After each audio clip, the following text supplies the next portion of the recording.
Book Tales Audio presents The Adventure of the Clapham Cook by Agatha Christie. At the time that I was sharing rooms with my friend Hercule Poirot, it was my custom to read aloud to him the headlines in the morning newspaper, The Daily Blair. The Daily Blair was a paper that made the most of any opportunity for sensationalism. Robberies and murders did not lurk obscurely in its back pages. Instead, they hit you in the eye in large type on the front page. Absconding bank clerk disappears with £50,000 worth of negotiable securities, I read. Youth bound puts his head in gas oven. Unhappy home life. Missing. TPIst. Pretty girl of 21. Where is Edna Field? There you are, Poirot. Plenty to choose from. An absconding bank clerk, eh? Mysterious suicide, a missing typist. Which will you have? My friend was in a placid mood. He quietly shook his head. I am not greatly attracted to any of them, mon ami. Today I feel inclined for the life of ease. It would have to be a very interesting problem to tempt me. My chair. See you, I have affairs of importance of my own to attend to. Such as? My wardrobe, Hastings. If I mistake not, there is on my new gray suit the spot of grease, only the unique spot, but it is sufficient to trouble me. Then, there is my winter overcoat. I must lay him aside in the powder of Keating's. And I think the moment is ripe for the trimmings of my mustaches. And afterwards I must apply the pomade. Well, I said, strolling to the window, I doubt if you'll be able to carry out this delirious program. That was a ring at the bell. You have a client. Unless the affair is one of national importance, I touch it not, declared Poirot with dignity. A moment later our privacy was invaded by a stout red-faced lady who panted audibly as a result of her rapid ascent of the stairs. You're Poirot? She demanded as she sank into a chair. I am Hercule Poirot, yes, madame.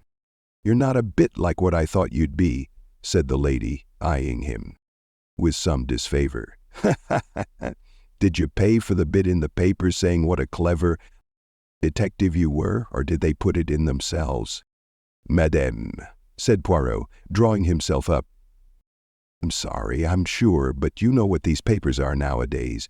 You begin reading a nice article, what a bride said to her plain unmarried friend, and it's all about a simple thing you buy at the chemist's and shampoo your hair.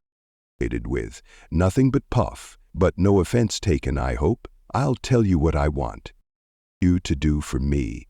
I want you to find my cook. Poirot stared at her. For once his ready tongue failed him. I turned aside to hide the broadening smile I could not control. It's all this wicked dole, continued the lady, putting ideas into servants. Heads wanting to be typists and whatnots. Stop the dole, that's what I say. I'd like to know what my servants have to complain of. Afternoon and evening, off. A week, alternate Sundays, washing put out, same food as we have.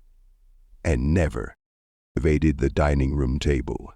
A bit of margarine in the house, nothing but the very best butter. She paused for want of breath, and Poirot seized his opportunity. He spoke, in his haughtiest manner, rising to his feet as he did so. I fear you are making a mistake, madame. I am not holding an inquiry into the conditions of domestic service. I am a private detective. I know that, said our visitor. Didn't I tell you I wanted you to find my cook for me? Walked out of the house on Wednesday without so much as a word to me and never came back. I am sorry, madame, but I do not touch this particular kind of business. I wish you good morning. Our visitor snorted with indignation. That's it, is it, my fine fellow? Too proud, eh? Only deal with government. Secrets and countesses' jewels? Let me tell you, a servant's every bit as important. As a tiara to a woman in my position. We can't all be fine ladies going out in our motors with our diamonds and our pearls. A good cook's a good cook, and when you lose her, it's as much to you as her pearls are to some fine lady. For a moment or two it appeared to be a toss-up between Poirot's dignity and his sense of humor. Finally he laughed and sat down again. Madame, you are in the right and I am in the wrong. Your remarks are just and intelligent. This case will be a novelty. Never yet have I hunted a missing domestic. Truly here is the problem of national importance that I was demanding of fate just before your arrival. En avant, you say this jewel of a cook went out on Wednesday and did not return, that is, the day before. Monday came at last, the first of a 3-week vacation for Cook. Yesterday. Yes, it was her day out. But probably, madame, she has met with some accident. Have you inquired at any of the hospitals? That's exactly what I thought yesterday, but this morning, if you please. She sent for her box. And not so much as a line to me. If I'd been at home, I'd not have let it go treating me like that. But I just stepped out to the butcher. Will you describe her to me? She was middle-aged, stout, black hair turning gray, most respectable. She'd been 10 years in her last place. Eliza Dunn, her name was. And you had had no disagreement with her on the Wednesday? None whatsoever. That's what makes it all so queer. How many servants do you keep, madame? 2. The house parlor-maid, Annie, is a very nice girl, a bit forgetful, and her head full of young men, but a good servant if you keep her up to her. What? Did she and the cook get on well together? They had their ups and downs, of course, but, on the whole, very well. And the girl can throw no light on the mystery? She says not, but you know what servants are. They all hang together. Well, well, we must look into this. Where did you say you resided? At Clapham, 88 Prince Albert Road. Bien, madame, I will wish you good morning, and you may count upon seeing me at your residence during the course of the day. Mrs. Todd, for such was our new friend's name, then took her departure. Poirot looked at me somewhat ruefully. Well, well, Hastings, this is a novel affair that we have here. The disappearance of the Clapham cook. Never, never must our friend Inspector Japp get to hear of this. He then proceeded to heat an iron and carefully removed the grease spot from his gray suit by means of a piece of blotting paper. His mustache he regretfully postponed to another day, and we set out for Clapham. The Prince Albert Road proved to be a street of small prim houses, all exactly alike, with neat lace curtains veiling the windows and well-polished brass knockers on the doors. We rang the bell at No. 81, and the door was opened by a neat maid with a direct, pretty face. Mrs. Todd came out in the hall to greet us. "Don't go, Annie," she cried. "This gentleman's a detective, and he'll want to ask you some questions." Annie's face displayed a struggle between alarm and a pleasurable excitement. "Thank you, madame," said Poirot, bowing. "I would like to question your maid now, and to see her alone, if I may." We were shown into a small drawing room, and when Mrs. Todd, with obvious reluctance, had left the room, Poirot commenced his cross-examination. "Voyons, mademoiselle Annie, all that you shall tell us will be of the greatest importance. You alone can shed any light on the case. Without your assistance I can do nothing." The alarm vanished from the girl's face, and the pleasurable excitement became more strongly marked. "I'm sure, sir," she said, "I'll tell you anything I can." "That is good." Poirot beamed approval on her. "Now, first of all, what is the capital of France, and what is its city?" "Your own idea. You are a girl of remarkable intelligence. That can be seen once. What is your own explanation of Eliza's disappearance?" Thus encouraged, Annie fairly flowed into excited speech. "White slavers, sir, I've said so all along. Cook was always warning me against them. Don't you sniff no scent or eat any sweets, no matter how gentlemanly the fellow." Those were her words to me, and now they've got her. I'm sure of it. As likely as not she's been shipped to Turkey or one of them. What? Eastern places where I've heard they like 'em fat. Poirot preserved an admirable gravity. But in that case, and it is indeed an idea, would she have sent for her trunk? Well, I don't know, sir. She'd want her things, even in those foreign places. Who came for the trunk? A man. It was Carter Patterson, sir. Did you pack it? No, sir, it was already packed and corded. Ah, that's interesting. That shows that when she left the house on Wednesday, she had already determined not to return. You see that, do you not? Yes, sir. Annie looked slightly taken aback. I hadn't thought of that. But it might still have been white slavers, mightn't it, sir?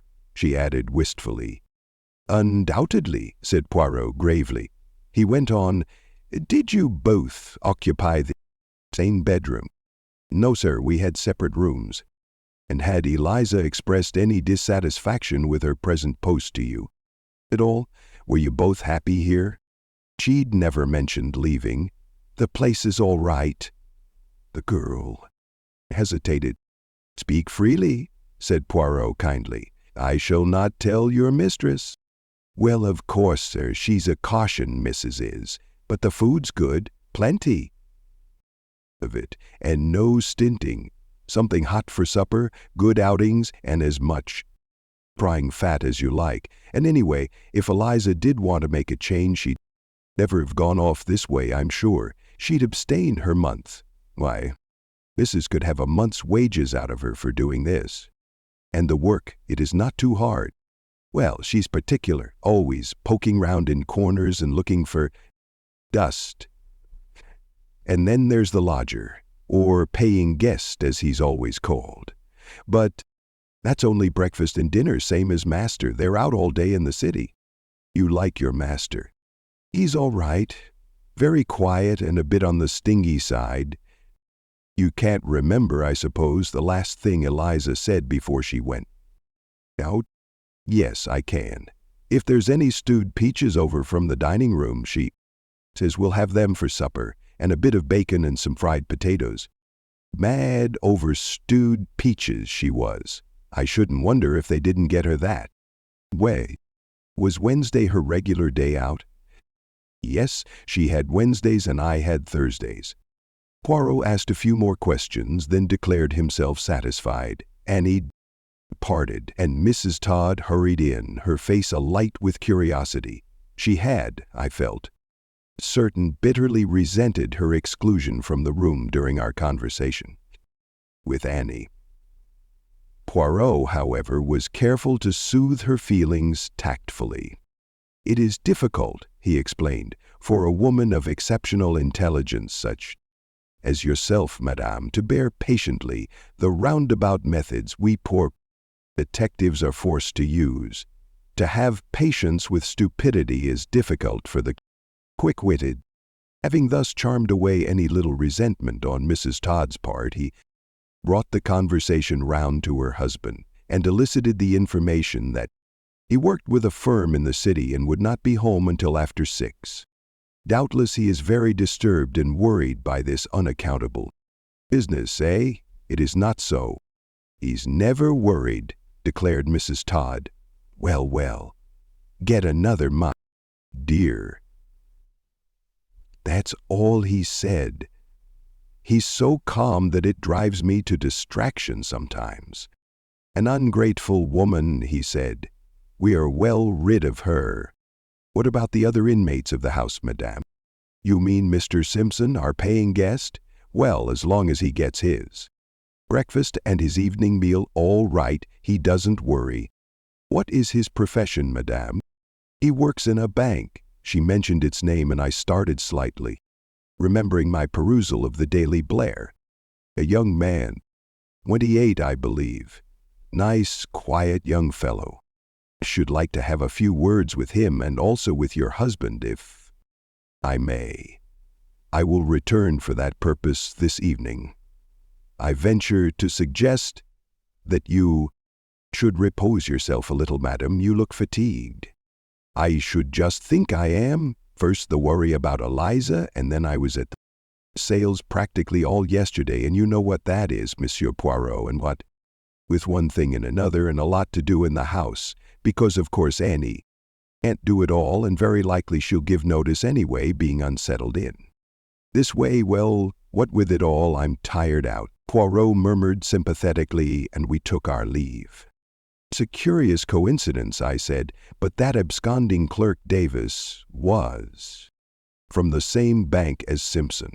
Can there be any connection, do you think? Poirot smiled. At the one end, a defaulting clerk, at the other a vanishing cook. It is hard to see any relation between the two, unless possibly Davis visited Simpson, fell in love with the cook, and persuaded her to accompany him on his flight. I laughed, but Poirot remained grave.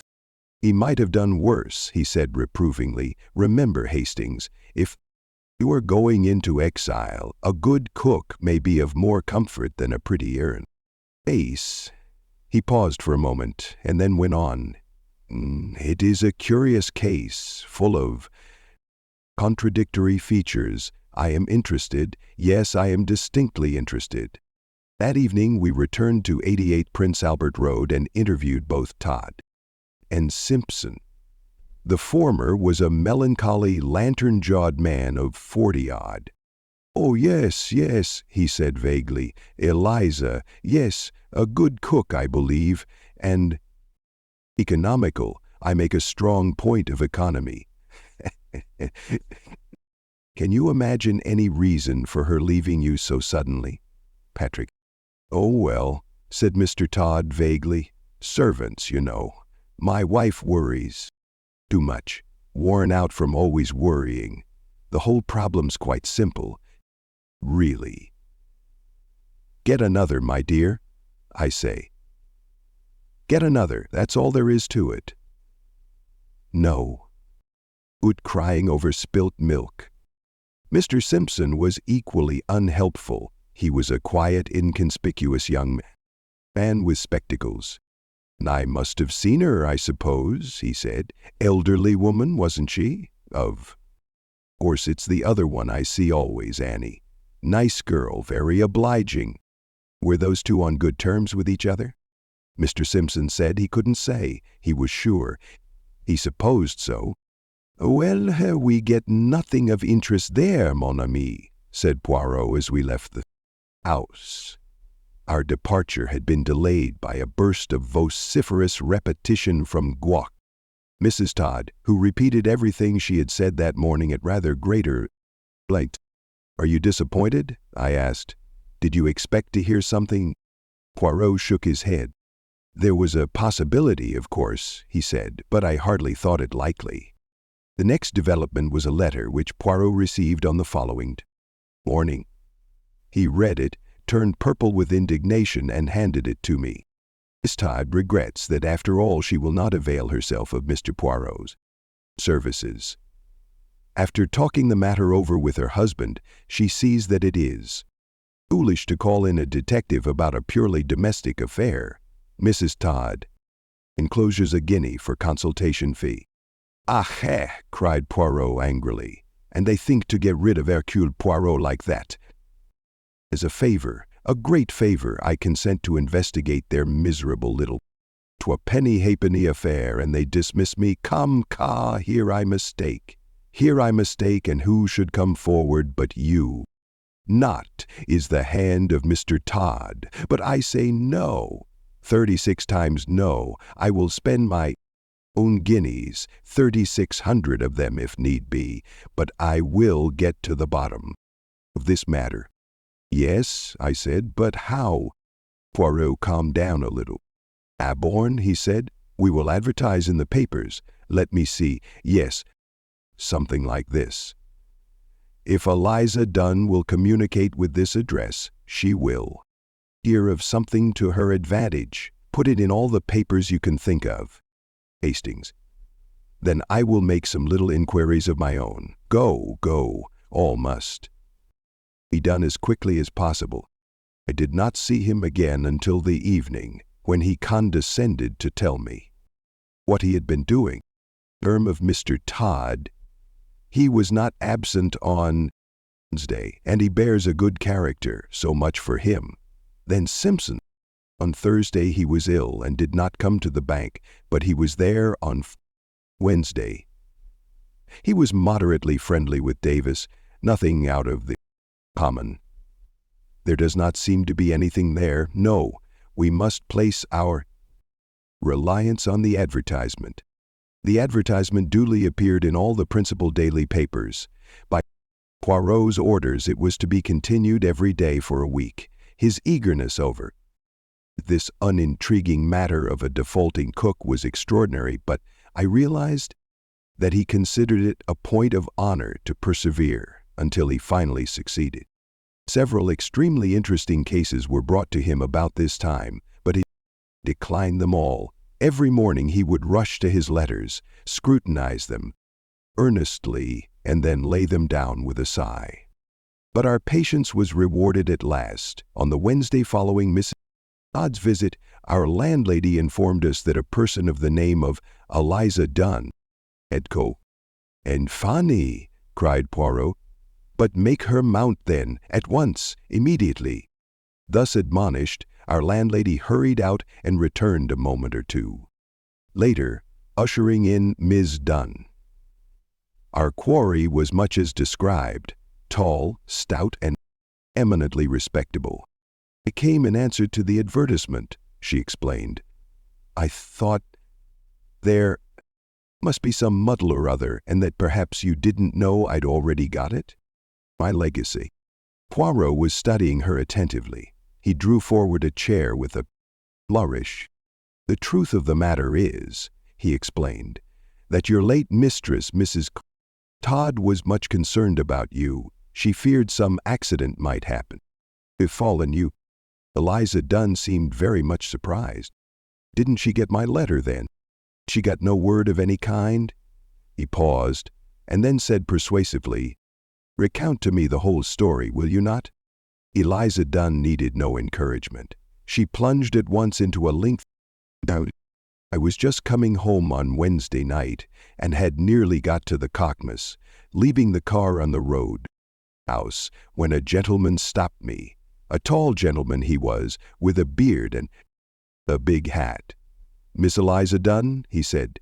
'Yes,' I said. 'I've been inquiring for you.' At, no, 88, he said. 'They told me I might meet you coming along here.'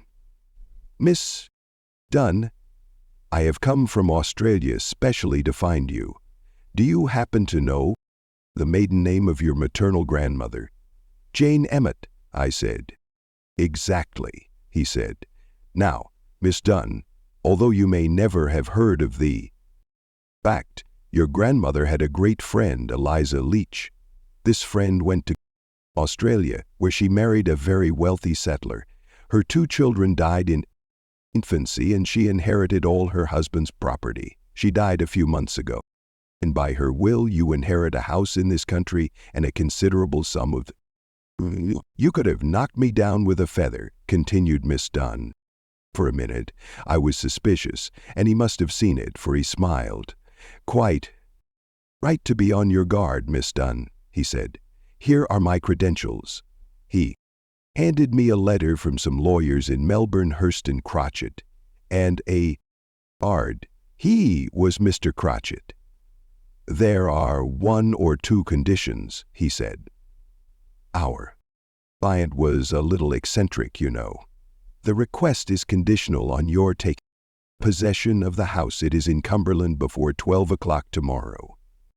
The other condition is of no importance. It is merely a stipulation that you should not be in domestic service." My face fell. "Oh, Mr. Crotchet," I said, "I'm a cook." Didn't they tell you at the house? Dear, dear, he said, I had no idea. Bring of such a thing. I thought you might possibly be a companion or governess there. Ah, this is very unfortunate indeed. Shall I have to lose all the money? I said, anxious-like. He thought for a minute or two. There are always ways of getting round the law, Miss Dunn, he said at last. We as lawyers know that. The way out here is for you to have left your employment this afternoon. But my month, I said. My dear miss.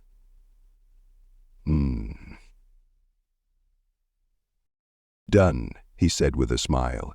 You can leave an employer any minute by forfeiting a month's wages. Your mistress will understand in view of the circumstances. The difficulty is time. It is imperative that you should catch the 11.5 from King's Cross to the north. I can advance you £10 or so for the fare, and you can write a note at the station to your employer. I will take it to her myself and explain the whole circumstances. I agreed, of course, and an hour later I was in the train, so flustered that I didn't know whether I was on my head or heels. Indeed, by the time I got to Carlisle, I was half inclined to think the whole thing was one of those confidence tricks you read about. But I went to the address he had given me, solicitors they were, and it was all right. A nice little house and an income of $300 a year. These lawyers knew very little. They'd just got a letter from a gentleman in London instructing them to hand over the house to me and pay some $150 for the first 6 months. Mr. Crotchet sent up my things and to me, but there was no word from Mrs. I supposed she was angry and grudged me my bit of luck. She kept back my box too and sent my clothes in paper parcels. But there, of course, if she never had my letter, she might think it a bit cool of me. Poirot had listened attentively to this long history. Now he nodded his head, as though completely satisfied. Thank you, mademoiselle. There had been, as you say, a little muddle. Permit me to recompense you for your trouble. He handed her an envelope. You return to Cumberland immediately. A little word in your ear. Do not forget how to cook. It is always useful to have something to fall back upon in case things go wrong. Credulous, he murmured as our visitor departed, but perhaps not more than most of her class. His face grew grave. Come, Hastings, there is no time to be lost. Get a taxi while I write a note to Jap. Poirot was waiting on the doorstep when I returned with the taxi. Where are we going? I asked anxiously. First, to dispatch this note by special messenger. This was done, and re-entering the taxi, Poirot gave the address to the 88 Prince Albert Road, Clapham. Though we are going there? May we? Though frankly I fear we shall be too late. Our bird will have Egitret de la Rivière flown, Hastings. Who is our bird? Poirot smiled. The inconspicuous Mr. Simpson. What? I exclaimed. Oh, come now, Hastings, do not tell me that all is not clear to you now. The cook was got out of the way, I realize that, I said, slightly piqued. But why? Why should Simpson wish to get her out of the house? Did she know? Something about him. Nothing whatever. Well then. But he wanted something that she had. Money. The Australian legacy. No, my friend, something quite different. He paused a moment and then said gravely, a battered tin trunk. Eyes at him. His statement seemed so fantastic that I suspected him of pulling my leg, but he was perfectly grave and serious. Surely he could buy a trunk if he wanted one, I cried. He did not want a new trunk. He wanted a trunk of pedigree, a trunk of assured respectability. Look here, Poirot, I cried. This really is a bit thick. You're pulling my leg. He looked at me. You lack the brains and the imagination of Mr. Simpson, Hastings. See? Here, on Wednesday evening, Simpson decoys away the cook, a printed card, and a printed sheet of notepaper are simple matters to obtain, and he is willing to pay P-Zone 150 and a year's house rent to assure the success of his plan. Miss Dunn does not recognize him. The beard and the hat and the slight colonial accent completely deceive her. That is the end of Wednesday, except for the trifling. The trifles get back that Simpson has helped himself to £50,000 worth of negotiable securities. Simpson, but it was Davis. If you will kindly permit me to continue, Hastings, Simpson knows that the theft will be discovered on Thursday afternoon. He does not go to the bank on Thursday, but he lies in wait for Davis when he comes out to lunch. Perhaps he admits the theft and tells Davis he will return the securities to him. Anyhow, he succeeds in getting Davis to come to Clapham with him. It is the maid's day out, and Mrs. Todd was at the sales, so there is no one in the house. When the theft is discovered and Davis is missing, the implication will be overwhelming. Davis is the thief. Mr. Simpson will be perfectly safe and can return to work on tomorrow like the honest clerk they think him. And Davis. Poirot made an expressive gesture and slowly shook his head.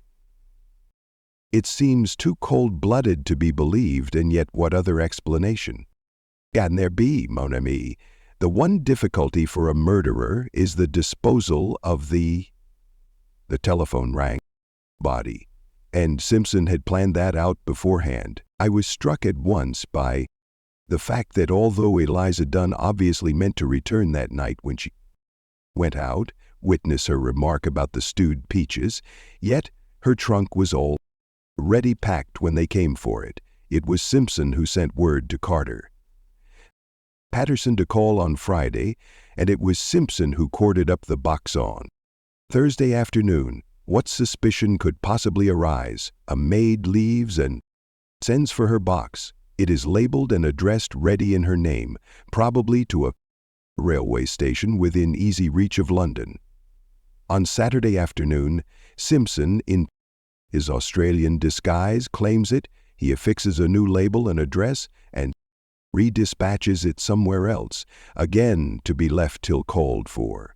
When the authorities get suspicious, for excellent reasons, and open it, all that can be elicited will be that a bearded colonial dispatched it from some junction near London. There will be nothing to connect it with 88 Prince Albert Road. Ah, here we are. Poirot's prognostications had been correct. Simpson had laughed days previously. But he was not to escape the consequences of his crime. By the aid of wireless, he was discovered on the Olympia, en route to America. A tin trunk, addressed to Mr. Henry Wintergrain, attracted the attention of railway officials at Glasgow. It was opened and found to contain the body of the Someris Dalby, unfortunate Davis. Mrs. Todd's check for £1 was never cashed. Instead, Poirot had it, framed and hung on the wall of our sitting room. It is to me a little reminder, Hastings, never to despise the trivial, the undignified, a disappearing domestic at one end, a cold-blooded murder at the other. End of Chapter 1. Recording by Rick Francina. Other. To me, one of the most interesting of my cases.